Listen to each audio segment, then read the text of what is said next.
ان الحمدللہ والصلاۃ والسلام علی رسول اللہ۔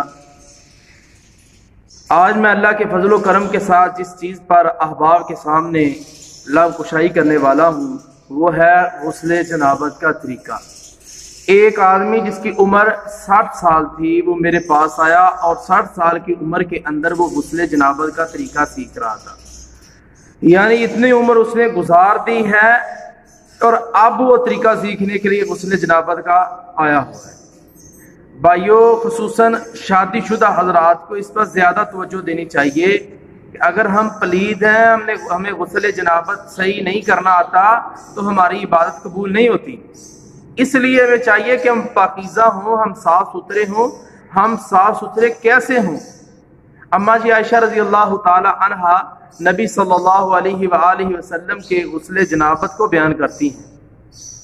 یہ حدیث بخاری اور مسلم کے اندر ہے کہ اللہ کے رسول صلی اللہ علیہ وسلم نے فرمایا سب سے پہلے ہاتھ دھونے چاہیے، دونوں ہاتھ، اور دونوں ہاتھ دھو کر اور اس کے بعد پھر کیا کرنا ہے؟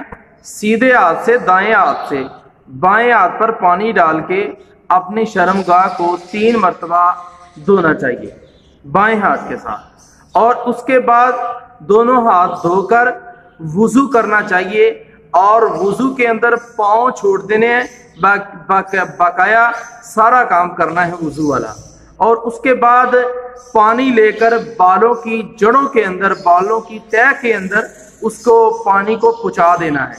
اور اسی طرح اس کے بعد کیا کرنا ہے؟ یہ جب بالوں کی جڑوں یا بالوں کی تہ کے اندر پانی چلا جائے پھر 3 چلو پانی کے لے کر وہ با ترتیب اس کو سار کے اوپر ڈالتے جانا ہے، پہلا چلو، پھر دوسرا، پھر تیسرا، اور یہ غسل جنابت کا طریقہ ہے۔ اس کے بعد پھر کیا کرنا ہے؟ پھر سائرہ جسدی ہی، سارے جسم پر پانی جو ہے اڈیل دینا ہے۔ وضو کے بعد اگر سارا کام ہو جائے، غسل ہم کر رہے ہیں، دوران غسل ہمارا ہاتھ ہماری شرمگاہ کو لگ جائے تو پھر نبی صلی اللہ علیہ وسلم کا کیا فرمان ہے؟ فرمایا اذا مس احدکم ذکرہ فلیتوضا، اگر کسی آدمی کا اپنا ہاتھ اس کی اپنی شرمگاہ کو لگ جائے، نبی صلی اللہ علیہ وسلم نے فرمایا اسے چاہیے کہ وہ وضو دوبارہ کرے، یعنی وضو ٹوٹ جاتا ہے، غسل قائم ہی رہتا ہے، ہم نے وضو دوبارہ کر لینا ہے فارغ ہو کے۔ اور نبی صلی اللہ علیہ وسلم کے بارے میں اماں جی عائشہ فرماتی ہیں کہ اللہ کے رسول صلی اللہ علیہ وسلم سارا غسل کرنے کے بعد، نہانے کے بعد پھر کیا کرتے تھے؟ نبی صلی اللہ علیہ وآلہ وسلم ایک سائیڈ پر ہو کے اپنے دونوں پاؤں کو دھوتے تھے، جو نبی صلی اللہ علیہ وسلم اپنے پاؤں دوران غسل یا دوران وضو اللہ کے رسول نے چھوڑے ہوئے تھے۔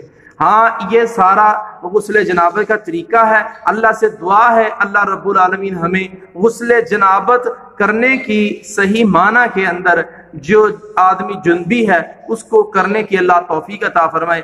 آخر دعوانا الحمدللہ رب العالمین۔